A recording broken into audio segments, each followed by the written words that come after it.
नमस्कार, आप देख रहे हैं आज तक। आपके साथ मैं हूं सईद अंसारी। स्वागत है आपका। रात 10 बज रहे हैं और आप आज तक पर देख रहे हैं दस्तक। उत्तर प्रदेश में वोट से ज्यादा चर्चा पिछले 30 घंटे में नोटों ने बटोर ली है। नोट जिनके खुशबू नहीं होती, उन्हीं नोटों में राजनीतिक खुशबू उत्तर प्रदेश में खोजी जा रही है। नोट भी कोई छोटे मोटे नहीं, बल्कि इतने नोट जिन्हें गिनने के लिए 10-10 नोट काउंटिंग मशीनें लगानी पड़ी, जिन्हें एक घर से ले जाने के लिए कंटेनर लाना पड़ा। इतने नोट भरे इन कंटेनरों में कि सरकारी अधिकारियों को स्टील के 21 बक्से लाने पड़े। अब उन्हीं 150 करोड़ रुपए के नोटों का रिश्ता उत्तर प्रदेश में खोजा जा रहा है।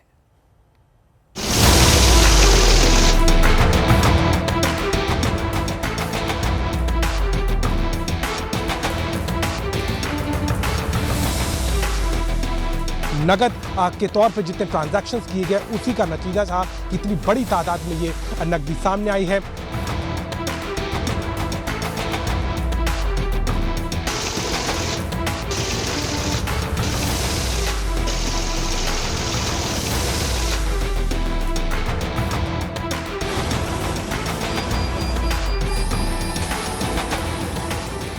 जिस उत्तर प्रदेश में प्रति व्यक्ति आय 45,000 रुपए साल के, उस राज्य में एक घर के भीतर से प्रति व्यक्ति आय के मुकाबले 34,000 गुना ज्यादा पैसा निकलता है। मेज पर, जमीन पर, सोफे पर चारों तरफ नोट की गड्डियों की इन्हीं तस्वीरों और वीडियो को देखकर लोग कहने लगे, भाई इतना तो हमारे घर से रद्दी नहीं निकलती जितना इस घर के कमरे से नोट निकल रहा है।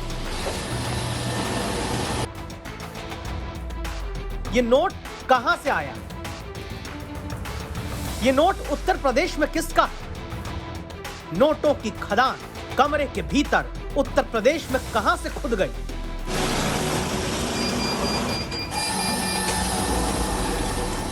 इन सारे सवालों से भी बड़ा सवाल यह बन गया, क्या उत्तर प्रदेश में एक शहर के, एक घर के, एक कमरे के भीतर मिले इन नोटों के जखीरे का कोई रिश्ता समाजवादी पार्टी की तरफ से जारी किए गए समाजवादी इत्र यानी समाजवादी परफ्यूम से है? इस सवाल की वजह उठी उत्तर प्रदेश बीजेपी के ट्वीट से, जिसमें लिखा गया कि यही है सपा का असली रंग। समाजवादी इत्र से भ्रष्टाचार की गंध छिप नहीं पाई। करोड़ों करोड़ों का काला धन आपके झूठे समाजवाद की पोल खोल रहा है। ट्वीट में बीजेपी के लिखा गया, सपा मतलब भ्रष्टाचार, ये नई नहीं वही सपा है। और यूपी बीजेपी के ट्विटर हैंडल से किए गए ट्वीट में नीचे नोटों के सैकड़ों बंडल के साथ बैठे कुछ लोग दिखते हैं।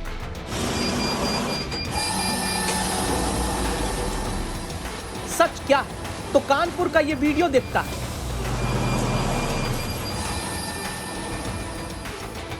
ये कानपुर में पीयूष जैन नाम के कारोबारी का घर है,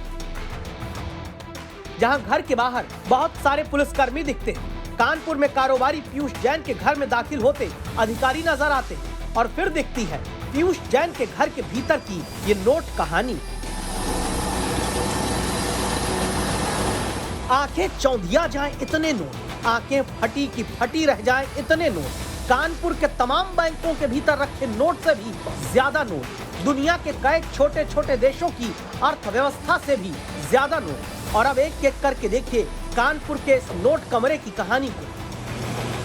सबसे पहले देखिए नोट की मशीन, यहाँ एक है, ये दूसरी, तीसरी यहाँ सामने लगी है और चौथी यहाँ कोने में। यानी 4 लोग तो 4 मशीन लगाकर ही नोट गिन रहे हैं। 3 लोग यहाँ जमीन पर बैठकर अलग अलग जगह से नोट गिनने और गिनकर इकट्ठा करने में लगी है। अब इस कमरे के भीतर देखिए नोट कहां कहां रखा है।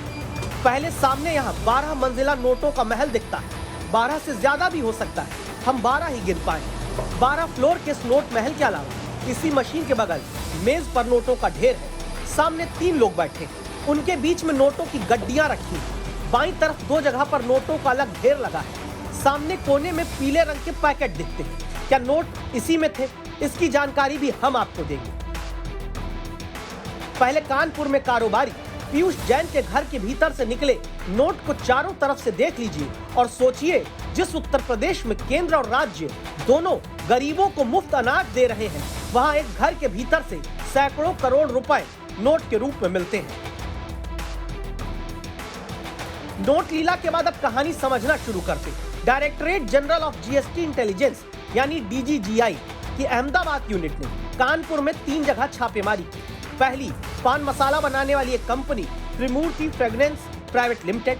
दूसरी, माल लाने ले जाने वाली गणपति रोड कैरियर्स। तीसरी छापेमारी कानपुर में कारोबारी पीयूष जैन के घर पर हुई, जो मसाला बनाने वाली कंपनियों को परफ्यूमरी कंपाउंड बेचते हैं।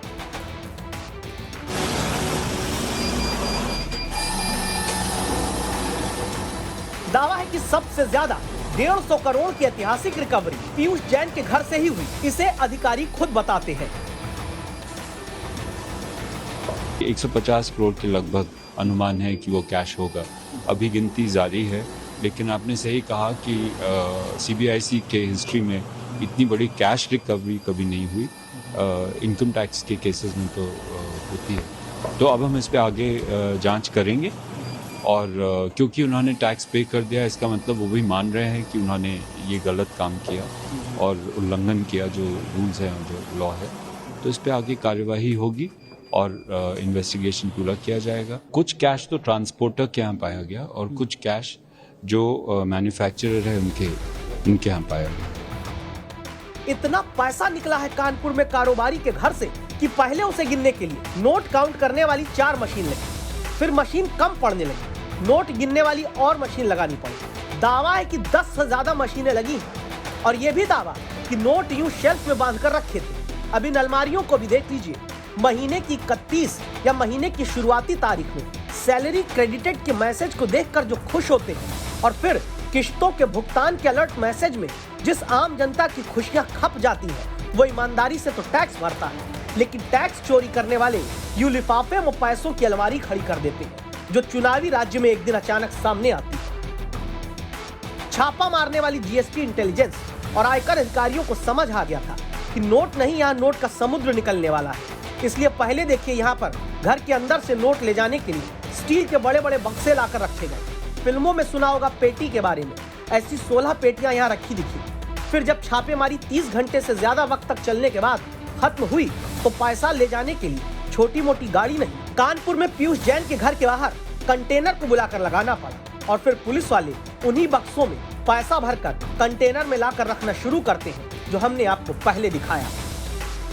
पीयूष जैन से भी पूछताछ की गई है और इसके साथ ही साथ कई तरह के कनेक्शन भी इसके साथ में सामने आ रहे हैं। सिर्फ इत्र कारोबारी ही नहीं, बल्कि दूसरे और कारोबारियों पर भी छापा पड़ा है, जहां पे पान मसाला का उद्योग कर रहे एक कारोबारी और इसके अलावा कानपुर में अन्य जगहों पर भी इसको लेकर के कार्रवाई की गई है। माना जा रहा है कि ई वे बिल जिस तरीके के बनाए जाते हैं, उसमें धांधली करके कहीं ना कहीं नगद के तौर पर जितने ट्रांजैक्शंस किए गए, उसी का नतीजा था कि इतनी बड़ी तादाद में ये नकदी सामने आई है। अब कहानी आती है नोट के राजनीतिक रिश्ते की। पहला सवाल, क्या इस नोट का किसी पार्टी से संबंध है? क्या नोटों के इस काले खजाने का समाजवादी पार्टी के परफ्यूम वाले कैंपेन से रिश्ता है, या फिर 150 करोड़ की रकम के पीछे विशुद्ध राजनीति है और कुछ नहीं? इन सवालों के पीछे वजह है बीजेपी का आरोप, जो समाजवादी पार्टी को इन नोटों के साथ जोड़कर लगाया जा रहा है। ये वही समाजवादी पार्टी है जहां भ्रष्टाचारियों का हाथ और गुंडों का साथ है। समाजवादी पार्टी के तमाम करीबियों के यहाँ लगातार इनकम टैक्स और ईडी के छापे पड़ रहे हैं, जिसमें सैकड़ों करोड़ के कैश का खुलासा हो रहा है। किस प्रकार से भ्रष्टाचार से अकूत संपत्ति इन्होंने जुटाने का काम किया था, उत्तर प्रदेश की गरीब जनता की गाढ़ी कमाई को अपनी तिजोरियों में भरने का काम किया था। आज जब चुनाव नजदीक आ रहा है, तो ये अपनी तिजोरियां खोल रहे हैं। ये थैली शाह अपने भ्रष्टाचार के पैसे के दम पर उत्तर प्रदेश के चुनावों को डिस्टर्ब करना चाहते हैं। दरअसल बीजेपी के मुताबिक कानपुर में इत्र के कारोबारी पीयूष जैन के घर से मिले करोड़ों रुपए के अंबार का रिश्ता नवंबर के महीने में लॉन्च किए गए समाजवादी इत्र से है, जब अखिलेश यादव ने कहा था बीजेपी की नफरत को 22 खुशबुओं वाला समाजवादी इत्र दूर करेगा। जो महकते हुए जाएंगे, उन्हें समाजवादी पार्टी और समाजवादी विचारधारा याद दिलाते हुए जाएंगे। रंग भी लाल हरा रखा है आपने। अगर कहीं दूसरी जगह चली जाए ये बोतल, खुशबू बदल पाए ना बदल पाए, लेकिन रंग जरूर बदल देंगे। अब बीजेपी आरोप लगाती है कि समाजवादी इत्र लॉन्च कराने वाले कानपुर के वही कारोबारी पीयूष जैन हैं, जिनके घर से जीएसटी इंटेलिजेंस की टीम को 150 करोड़ रुपए मिले, जबकि समाजवादी पार्टी की दलील कि पीयूष जैन से समाजवादी इत्र का कोई रिश्ता नहीं। इसीलिए समाजवादी पार्टी के नेता बीजेपी प्रवक्ता संबित पात्रा को समाजवादी इत्र कोरियर करते हुए लिखते हैं कि कानपुर में पड़े छापे से सपा का लेना देना नहीं है। दरअसल समाजवादी पार्टी की तरफ से एमएलसी पुष्पराज जैन उर्फ पंपी जैन दावा करते हैं कि समाजवादी इत्र की लॉन्चिंग के पीछे वो हैं, न कि कोई पीयूष जैन। इस तस्वीर में और वीडियो दोनों में देखिए, ये समाजवादी पार्टी के नेता पुष्पराज जैन उर्फ पंपी जैन हैं, जो कन्नौज के ही रहने वाले हैं। ये खुद समाजवादी इत्र की लॉन्चिंग के दौरान अखिलेश यादव के साथ मौजूद थे, लेकिन पुष्पराज जैन कहते हैं कि इनका नोटों के जखीरे वाले पीयूष जैन से कोई रिश्ता नहीं है। भारतीय जनता पार्टी की संपत्ति 2014 के बाद से 52.95% बढ़ी है। उनके घरों पे क्या छापा मारे जाएंगे? इस देश के सारे संस्थानों को जो एक उद्योगपति भारतीय जनता पार्टी को अरबों का चंदा देता है, उसको बेचा गया है। इस पर सवाल कब खड़े होंगे? तो इन सब विषयों से और उत्तर प्रदेश का जनमानस अब जान चुका है कि अगर उसको एक कोई विकासात्मक और सुरक्षित माहौल और सरकार व्यवस्था कोई दे पाएगा तो अखिलेश यादव जी दे पाएंगे। इसी से पूरी भारतीय जनता पार्टी घबराई। कुल मिलाकर नोट है, नोट के घर है, नोट का महल है और नोट पर भरपूर राजनीति। नोट एक दूसरे का बताने की होड़ है। राजनीति न होकर दस्तक ये जरूरी है कि आखिर नोट से रिश्ता किसका है। दिल्ली से मुनीश पांडे, लखनऊ से सत्य मिश्रा के साथ अभिषेक मिश्रा, कानपुर आज तक। यूपी के नोटों के बाद अब दस्तक वोट की कहानी की। उत्तर प्रदेश समेत 5 राज्यों में चुनाव होंगे या टलेंगे? प्रश्न इसलिए क्योंकि कल ही इलाहाबाद हाईकोर्ट की तरफ से चुनाव टालने वाला अनुरोध और वाली अनुरोध की बात सामने आई, लेकिन मजाल है कि एक भी राजनीतिक दल ने इस पर कान भी दे दिया हो। एक दल आम कहे तो दूसरा उसे इमली हर हाल में बताता है, लेकिन जब चुनाव टालने का निवेदन इलाहाबाद हाईकोर्ट से आया तो BJP, Samajwadi party, Congress, BSP एक सुर में मिले सुर मेरा तुम्हारा मिलाकर कहने लगे, इतना भी खतरनाक कोरोना नहीं है, चुनाव होने चाहिए।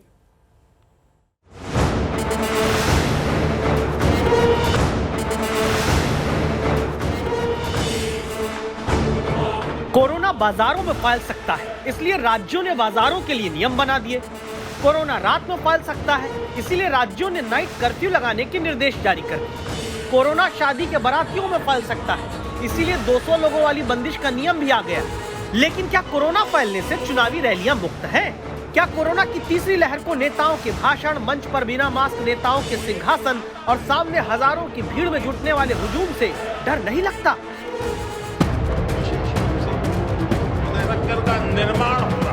पहले जरा चुनावी मोड में चल रहे सबसे बड़े चुनावी राज्य उत्तर प्रदेश में कोरोना की तीसरी लहर यानी ओमिक्रॉन से जनता को बचाने वाले निर्देश और उनके मुकाबले चुनावी छूट सुनिए। कहा गया कि रात 11 बजे से सुबह 5 बजे तक रात का कोरोना कर्फ्यू लगा रहेगा। अब लेकिन दिन में रैली में चाहे हजारों लोग आए जाएं, उससे हर दल अपनी ताकत बताकर प्रचारित करेगा। बाजार में मास्क नहीं तो सामान नहीं का निर्देश भी प्रशासन ने दिया। लेकिन चुनावी रैली, सभा, रोड शो में चाहे बिना मास्क नेता चले चाहे कार्यकर्ता, किसी को कोई फिक्र नहीं। तभी तो जब इलाहाबाद हाईकोर्ट के जस्टिस शेखर कुमार यादव ने एक मामले की सुनवाई करते हुए अपने आदेश में अनुरोध करते हुए ये लिखा कि चुनाव आयुक्त से न्यायालय का अनुरोध है कि इस प्रकार की रैली, सभाएं आदि जिसमें भीड़ एकत्रित हो उस पर तत्काल रोक लगाएं। चुनावी पार्टियों को आदेशित करें कि वो अपना प्रचार प्रसार रैली और सभा में भीड़ जुटाकर ना करें, बल्कि दूरदर्शन और समाचार पत्रों के माध्यम से करें। संभव हो सके तो फरवरी में होने वाले चुनाव को भी 1-2 माह के लिए टाल दें, क्योंकि जीवन रहेगा तो चुनावी रैलियां, सभाएं आगे भी होती रहेंगी और जीवन का अधिकार हमें भारतीय संविधान के अनुच्छेद 21 में दिया गया है। लेकिन जीवन के अधिकार की जब बात इलाहाबाद हाईकोर्ट से आई तो धुर विरोधी दल भी आपस में मिल गए। जनता के जीवन के अधिकार से बड़ा शायद खुद का चुनावी विजय का अधिकार समझते हैं। मिले सुर मेरा तुम्हारा तो चुनाव लड़ा जाए हमारा, गाने लगे। कोर्ट ने क्या कहा उस पर तो मैं कोई टिप्पणी नहीं करूंगा। हमें प्रिकॉशन, प्रिवेंशन की जरूरत है, पैनिक की जरूरत नहीं है। ये बहुत दुर्भाग्यपूर्ण बात है कि उच्च न्यायालय जैसी महत्वपूर्ण संस्थाओं में बैठे हुए लोग अब इस तरह के फैसले, अनवांटेड फैसले देने लगे। किसी ने मांग तो की नहीं थी उनसे इस बात की। ओमिक्रॉन का खतरा लगातार बढ़ता जा रहा है, आपको लगता है? ओमिक्रॉन बहुत ज़्यादा डेंजरस चीज़ नहीं है। लोकतंत्र की रक्षा होनी चाहिए। जनता ये भी चाहती है कि ये जो योगी की सरकार है वो जाए, पर जनता की सुरक्षा हो, ये भी हम चाहेंगे, और संविधान और लोकतंत्र की भी सुरक्षा होनी चाहिए। क्या वाकई राजनेताओं को लगता है कि चुनाव ही सबसे जरूरी है? जबकि हकीकत तो ये भी है कि इसी साल चुनावों के बीच 1 अप्रैल से 14 अप्रैल के दौरान पश्चिम बंगाल में कोरोना के केस 420%, असम में 532%, तमिलनाडु में 159%, केरल में 103% और पुडुचेरी में 165% बढ़ गए थे। तो फिर 5 राज्यों के चुनाव को लेकर क्या फैसला होगा? उत्तर प्रदेश, हम उत्तराखंड के बाद हम अगले हफ्ते उत्तर प्रदेश जाएंगे और वहाँ भी हम सब समीक्षा करेंगे। उसके बाद जो भी उचित निर्णय किया जाएगा कमीशन में बैठकर वो हम लोग करेंगे। कमीशन बिल इसको पूरी तरह से मॉनिटर करेगा। 28 दिसंबर को मुख्य निर्वाचन आयुक्त के साथ 13 सदस्य लखनऊ पहुंचेंगे। 29 को तमाम बैठक करेंगे। 30 को चुनाव आयोग की मीडिया ब्रीफिंग होगी। तो क्या 30 दिसंबर ही वो तारीख हो सकती है जब तय होगा कि चुनाव होंगे, या कोरोना इस बार भी चुनावी रैलियों और भाषणों से डरा हुआ मान लिया जाएगा? दिल्ली से जितेंद्र बहादुर सिंह के साथ संतोष कुमार, लखनऊ आज तक। एक रिसर्च कहती है कि भड़काने वाले बयान चुनाव जीतने की 3 गुना गारंटी देते हैं, लेकिन ऐसे बयान समाज को बांटने की 100 गुना ज्यादा खतरनाक गारंटी होते हैं। बावजूद इसके भड़काऊ बयान देना हमारे देश में आसान है, इतना आसान कि भड़काऊ बयान देने वाले नेता कभी सजा भी नहीं पाते। क्या इस बार भी उत्तर प्रदेश से हरिद्वार तक यही होने वाला है? जब योगी अपने मठ में चले जाएंगे, मोदी पहाड़ों में चले जाएंगे, जब कौन आएगा? इस्लामिक भारत अपने जीते जी तो बनने नहीं दूंगी। सोशल मीडिया पर इस वक्त 2 सभाओं के वीडियो जबरदस्त वायरल हैं। पहला वीडियो ओवैसी की सभा का है तो दूसरा हरिद्वार में हुई धर्म संसद का। दोनों सभाओं में कही गई बातें देश को नागवार गुजर रही है। धर्म के आधार पर देश को बांटने वाली। सबसे पहले उत्तर प्रदेश में मुसलमानों को मुख्यमंत्री पद का सपना दिखाने वाले ओवैसी का बयान सुनिए, जिसमें उन पर सारी हदें तोड़ने का इल्जाम लग रहा है। हमेशा योगी मुख्यमंत्री नहीं रहेगा।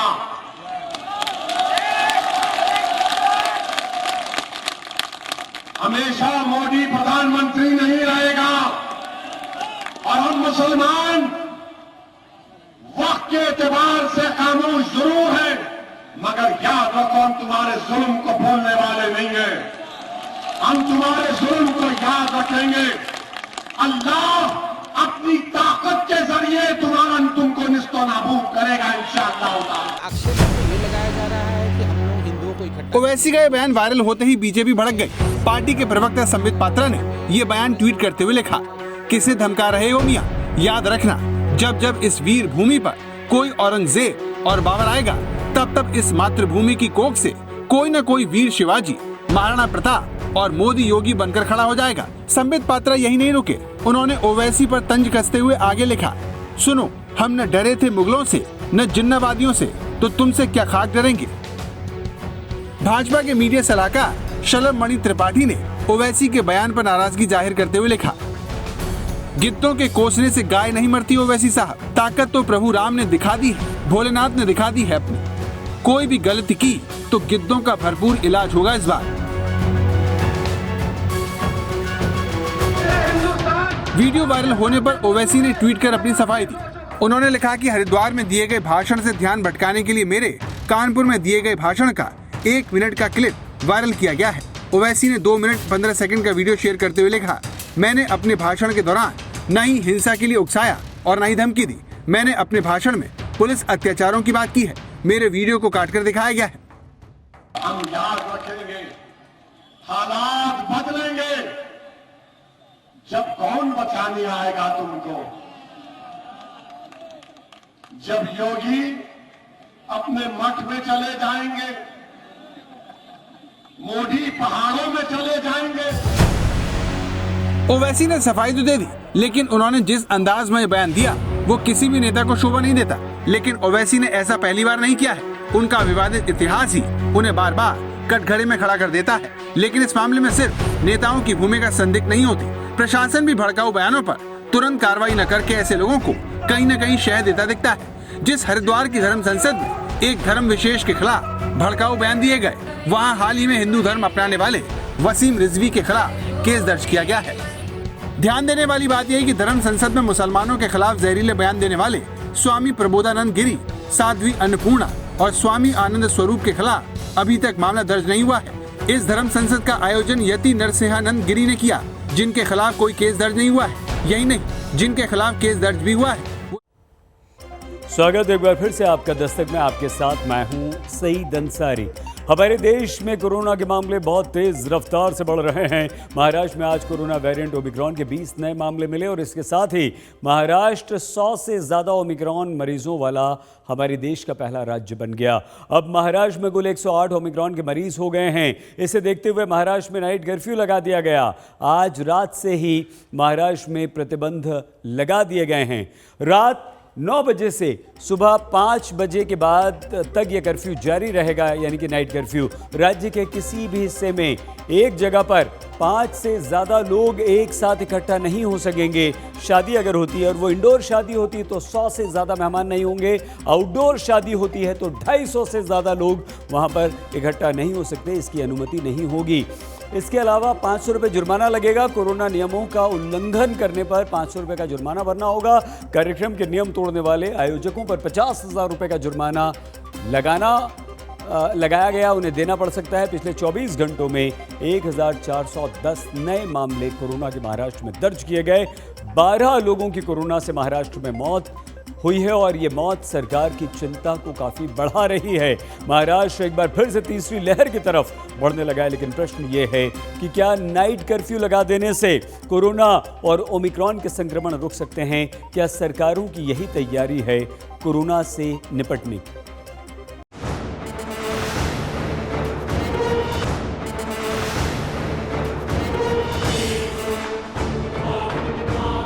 क्या देश में फिर से लॉकडाउन जैसे हालात पैदा हो रहे हैं?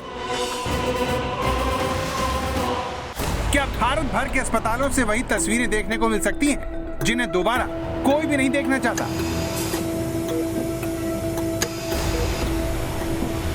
भारत में ओमिक्रॉन के बढ़ते खतरे को देखते हुए पाबंदियों का दौर फिर से लौट आया है। ओमिक्रॉन के फैलने से दिल्ली सरकारों ने जनता को बंदिशों की बेड़ियों में जकड़ना शुरू कर दिया है।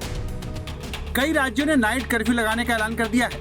मध्य प्रदेश, उत्तर प्रदेश, हरियाणा नाइट कर्फ्यू लगाने की घोषणा कर चुके हैं। तीनों ही राज्यों में शनिवार से रात 11 बजे से सुबह 5 बजे तक ये कर्फ्यू लागू रहेगा। राजस्थान में दूसरी लहर के बाद से ही नाइट कर्फ्यू लागू है। केस कम होने के बाद यहाँ सख्ती थोड़ी कम की गई थी, लेकिन ओमिक्रॉन के खतरे को देखते हुए प्रशासन फिर से अलर्ट हो गया है। वहीं गुजरात सरकार ने राज्य के 8 प्रमुख शहरों में 31 दिसंबर तक नाइट कर्फ्यू लगा दिया है। पाबंदी वाले शहरों में अहमदाबाद, राजकोट, सूरत, वडोदरा, जामनगर, भावनगर, गांधीनगर और जूनागढ़ शामिल है। इन सभी शहरों में नाइट कर्फ्यू रात 1 बजे से सुबह 5 बजे तक रहेगा। राज्य सरकारों के इस फैसले के बाद सोशल मीडिया पर नाइट कर्फ्यू को लेकर बहस छिड़ गई है। लोग पूछ रहे हैं कि जब अधिकतर लोग घरों के अंदर होते हैं, उस वक्त नाइट कर्फ्यू से कोरोना कैसे कंट्रोल होगा? लोगों के ऐसे सवालों के बीच नाइट कर्फ्यू का मजाक उड़ाया जा रहा है। नाइट कर्फ्यू को लेकर तमाम मीम वायरल हैं। कोई नाइट कर्फ्यू को कील लगाकर समंदर का पानी रोकने की कोशिश बता रहा है, तो वहीं कुछ लोग नाइट कर्फ्यू की तुलना इस गेट से कर रहे हैं जो रास्ते में अकेला खड़ा है। कुल मिलाकर सबकी यही राय है कि नाइट कर्फ्यू से कुछ नहीं होता। कोरोना रोकने में प्रशासन का ये कदम ऊंट के मुंह में जीरे के समान है। लेकिन अगर ऐसा है तो फिर नाइट कर्फ्यू लगाया ही क्यों जाता है? इस बारे में हमने रिसर्च की तो पाया कि इसके पीछे तर्क ये है कि जितनी भीड़ बाजार में इकट्ठी हो जाती है, उतना ही कोरोना बढ़ने की संभावना होती है। लोगों की लापरवाही की वजह से गाइडलाइन का पालन नहीं होता, इसीलिए भीड़ को नियंत्रण करने के लिए कदम उठाया जाता है, जिससे लोग अपने घर में रहते हैं और संक्रमण का चांस काफी कम हो जाता है। क्रिसमस के साथ ही सर्दियों की छुट्टियों में लोगों का घूमना फिरना शुरू हो जाता है। न्यू ईयर में भी लोग रात में ज्यादा घूमना पसंद करते हैं। ऐसे में जानकारों की दलील है कि इस वक्त ये काफी असरदार साबित हो सकता है। जहाँ तक सरकारों का ये प्रावधान आ रहा है कि वो नाइट कर्फ्यू लगाएं या नाइट में जो एक्टिविटीज़ है उसको रेस्ट्रिक्ट करें, तो डेफिनेटली इसमें हमको ये फ़ायदा होगा, क्योंकि डे टाइम पे तो ज़्यादातर लोग हैं अपने वर्क प्लेसेस पे या जहाँ भी वो जा रहे हैं, तो वो थोड़ा सा कोविड अप्रोप्रिएट जो बिहेवियर है उसका पालन करते हैं। लेकिन क्योंकि नाइट टाइम होता है, वो पार्टी टाइम होता है, तो लोग बाग ये सब भूल जाते हैं और संभावना हो सकती है कि अगर हम नाइट में ये सब चीज़ें नहीं अपने उसमें व्यवहार में ला रहे हैं तो इसके फैलने की संभावना ज़्यादा रहती है। इसलिए डेफिनेटली अगर ये नाइट कर्फ्यू लगता है तो उसमें ये पार्टियों पे बैन होगा, सोशल गैदरिंग पे थोड़ा सा रेस्ट्रिक्शन लगेगा, जिससे हमें डेफिनेटली इस ओमिक्रॉन वायरस को फैलने से रोकने में मदद मिलेगी। नाइट कर्फ्यू के पक्ष में एक और बड़ी दलील रात में होने वाले कार्यक्रम होते हैं। आमतौर पर शाम का वक्त ही ऐसा होता है जब लोग किसी शादी पार्टी में शामिल होते हैं या फिर बाहर निकलते हैं। ऐसे में नाइट कर्फ्यू का डर घर से बाहर निकलने से रोकने का सबसे कारगर उपाय जानकार मानते हैं। ज्यादा ओमिक्रॉन कम्युनिटी में स्प्रेड करेगा उतना ज्यादा हेल्थ सिस्टम पे बर्डन पड़ेगा और इकोनॉमिक एस्टेब्लिशमेंट को भी हमें काफी हद तक बंद और उनको कंप्रोमाइज करना पड़ेगा, जिससे कि लाइवलीहुड इफेक्ट हो जाएगा। तो ओवरऑल सिनेरियो को देखते हुए ये इम्पॉर्टेंट है कि हम थोड़ा सा नाइट कर्फ्यू और लॉकडाउन को सपोर्ट करें ताकि कांग्रीगेशन और स्प्रेड नहीं हो। ये स्प्रेड नहीं होने से अभी तक जो हमारे बच्चे हैं अनप्रोटेक्टेड है विदाउट वैक्सीनेशन, वो प्रोटेक्ट होंगे, एल्डरली पीपल वो प्रोटेक्ट होंगे। शायद यही वजह है कि कोरोना की दूसरी लहर में दिल्ली, महाराष्ट्र, पंजाब, राजस्थान, उड़ीसा और गुजरात में नाइट कर्फ्यू लगाए गए। लेकिन सवाल यह है कि रात से ज्यादा लोग दिन में घूमते हैं, काम के सिलसिले में सफर करते हैं। ऐसे में अकेले नाइट कर्फ्यू से कितने केसों में कमी लाई जा सकती है? क्या इस बात का कोई पुख्ता सबूत है, कोई आंकड़ा है जिससे पता चले कि नाइट कर्फ्यू से इतने केस कम हुए? इस सवाल का जवाब सरकारों के इस कदम पर ही सवाल खड़ा करता है, क्योंकि इस साल मार्च के महीने में जब महाराष्ट्र में कोरोना के मामले बढ़ रहे थे तब केंद्रीय स्वास्थ्य सचिव राजेश भूषण ने राज्य के चीफ सेक्रेटरी को चिट्ठी लिखकर साफ साफ कहा था कि स्थानीय प्रशासन जनता पर पाबंदी लगाने से ज्यादा कंटेनमेंट जोन बनाए जाने पर जोर दे। नाइट कर्फ्यू और वीकेंड लॉकडाउन का बहुत ज्यादा असर देखने को नहीं मिलता है, तो केंद्र सरकार नाइट कर्फ्यू को कोरोना का संक्रमण रोकने के लिए प्रभावी कदम नहीं मानती। फिर भी देश भर की सरकारें कोरोना बढ़ने पर सबसे पहले ही यही पाबंदी जनता पर लाद देती है। अब यहाँ सवाल ये है कि अगर नाइट कर्फ्यू संक्रमण रोकने का जवाब नहीं है तो और क्या किया जा सकता है? क्या कोई ऐसा भी रास्ता है जिससे बिना पाबंदी लगाए कोरोना को रोका जा सके? देश के मशहूर कैंसर विशेषज्ञ अंशुमन कुमार इस सवाल पर कहते हैं। हंसी आती है ये सुन के कि नाइट कर्फ्यू, अब तो 2 साल हो गए कोरोना को। क्या कोरोना रात में 11 बजे तैयार होता है और सुबह 5 बजे तक घूमता है? मेडिकल के हिसाब से हमें समझ नहीं आता, वायरस है और ये 24 घंटे ह्यूमन डीएनए ढूंढ रहा होता है और आप ढूंढ रहे नाइट कर्फ्यू, आप ढूंढ रहे वीकेंड कर्फ्यू, आप ढूंढ रहे मॉल। मतलब आश्चर्य है कि मतलब इस तरह से किस वैज्ञानिक आधार पे आप इसको सोचते हैं और नाइट कर्फ्यू लगा दो, वीकेंड कर्फ्यू लगा दो, मॉल में एंट्री बंद कर दो। भैया अगर करना है तो कोई वैज्ञानिक आधार लो। तो जागरूकता ही वो हथियार है जो गरीबों का धंधा चौपट किए बना ही कोरोना को रोकने की क्षमता रखता है। कोरोना से जुड़े नियमों का सही पालन करना हम सब के हित में है ताकि सरकारों को नाइट कर्फ्यू जैसा कदम उठाने का मौका ही ना मिले। भोपाल से रवीश कुमार, जयपुर से शरद कुमार के साथ आज तक ब्यूरो। जिन राज्यों में नाइट कर्फ्यू लगा दिया गया है वहां दिन में लोग बिना मास्क के घूमते हैं और इसीलिए तो नाइट कर्फ्यू पर प्रश्न उठ रहे हैं। कोरोना सिर्फ जागरूकता से रुक सकता है, लेकिन हमारे देश के किसी दूर गांव में छोड़ दीजिए, राजधानी दिल्ली में कोरोना के नियमों की जमकर धज्जियां उड़ाई जा रही हैं।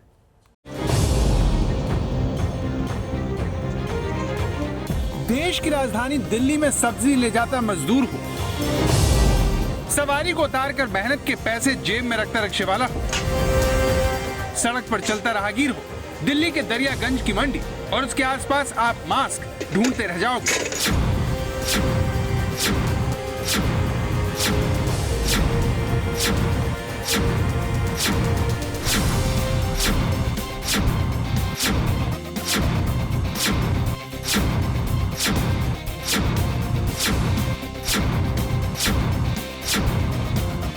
दरियागंज की सब्जी मंडी में कोरोना को लेकर हाल तब है जब दिल्ली में ओमिक्रॉन का खतरा गहरा रहा है। कोरोना के मामले तेजी से बढ़ रहे हैं।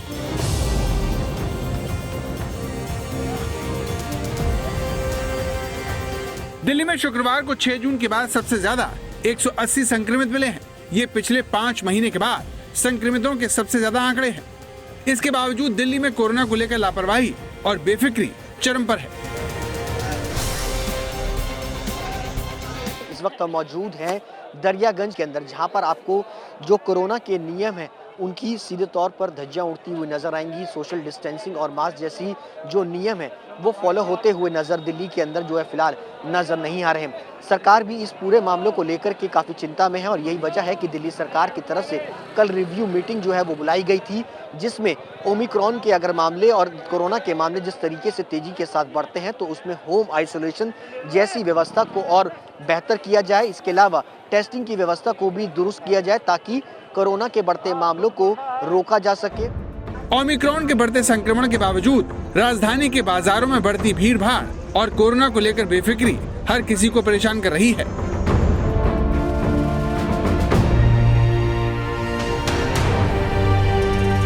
इन तस्वीरों को देखकर ऐसा लगता है कि मानो बाजार में फ्री में माल बिक रहा हो या फिर सरोजनी मार्केट या फिर ये बाजार बंद होने वाले हों।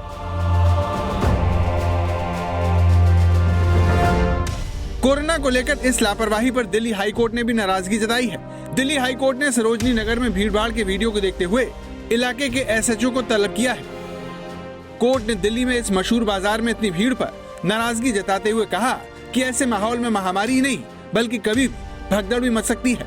एनटीएमसी के बारे में कोर्ट ने कहा कि उसके अधिकारियों को न तो हमारे आदेशों की चिंता है और न ही जनता की सुरक्षा को लेकर कोई गंभीरता या सतर्कता है। हाईकोर्ट के सख्त रुख के बावजूद दिल्ली की तस्वीर बदलती नहीं दिख रही। क्रिसमस से पहले दिल्ली के ऐतिहासिक स्थलों पर पर्यटकों की जमकर भीड़ उमड़ रही है। ज्यादा भीड़ होने के कारण सोशल डिस्टेंसिंग का बिल्कुल भी पालन नहीं हो पा रहा।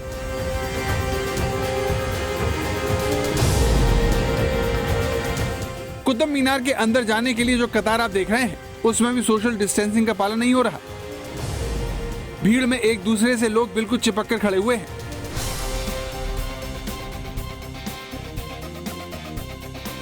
सोशल डिस्टेंसिंग का पालन हो पा रहा है यहाँ पे? नहीं हो पा रहा है। बिल्कुल नहीं हो रहा है। बिल्कुल नहीं हो, टोटल 1 बजे नहीं हो रहा। अरे तो इसमें चाहिए कि इस तरह का पालन किया जाए। भाई डिस्टेंसिंग पालन किया जाए, लेकिन पैसे के लोग इतने पागल हैं। वैसे तो दिल्ली में काफ़ी कम है। अब हम केरला से आ रहे थे, हमारा वहाँ पे थोड़ा और पालन होता है तो यहाँ पे नहीं होता है। काफ़ी दिनों से चल रही है सोशल डिस्टेंसिंग, यहाँ पे नहीं पालन हो पा रहा है। पालन तो नहीं हो पा रहा, लेकिन अब सिचुएशन भी ऐसी होगी ना, 2-2, 3-3 साल हो गए, कहाँ तक व्यक्ति उब गया घर में रह के। लोगों की लापरवाही और संक्रमण को देखते हुए प्रशासन भी अब सख्ती पर उतर आया है। सरकार ने दिल्ली में रेस्टोरेंट को 50% की क्षमता के साथ चलाने की इजाजत दी थी। बावजूद इसके मेहरौली में एक रेस्टोरेंट में 600 लोग पार्टी कर रहे थे। इसकी खबर मिलते ही प्रशासन ने रेस्टोरेंट को सील कर दिया। दिल्ली पुलिस ने कुतुब के एक रेस्टोरेंट पर रेड करके पाया कि जबकि डीडीएमए ने साफ आदेश जारी किए हैं कि सिर्फ 50% सीटिंग कैपेसिटी को ही भरा जा सकता है, यहाँ रेस्टोरेंट में 600 के आसपास लोग पाए गए थे। पार्टियां हो रही हैं, लोग बाजारों में भीड़ जमा कर रहे हैं और मास्क का जो प्रोटोकॉल है और सोशल डिस्टेंसिंग के जो प्रोटोकॉल है उनको ताक पे रखा जा रहा है। इसके चलते पुलिस और डीडीएमए ने भी ज्यादा सख्ती दिखाना शुरू कर दिया है। चालान किए जा रहे हैं, रेड्स की जा रही है। दिल्ली की तरह देश भर में ओमिक्रॉन के खतरे के खिलाफ सरकारें लोगों को सतर्क कर रही हैं। इसकी वजह भी है क्योंकि कोरोना का नया वेरिएंट दूसरी लहर लाने वाले डेल्टा वेरिएंट से 5 गुना ज्यादा संक्रामक है। डेल्टा जितने 100 दिन में फैला, ओमिक्रॉन 15 दिन में ही फैल चुका है। ओमिक्रॉन से संक्रमित मरीज कई बार टेस्ट में भी नहीं पकड़ में आते।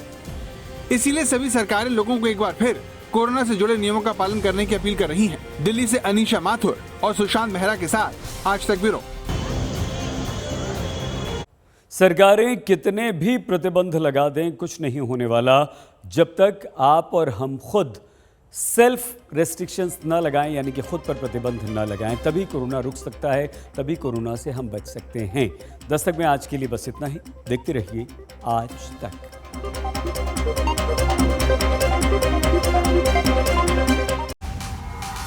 आज तक HD, सबसे तेज सबसे ज्यादा।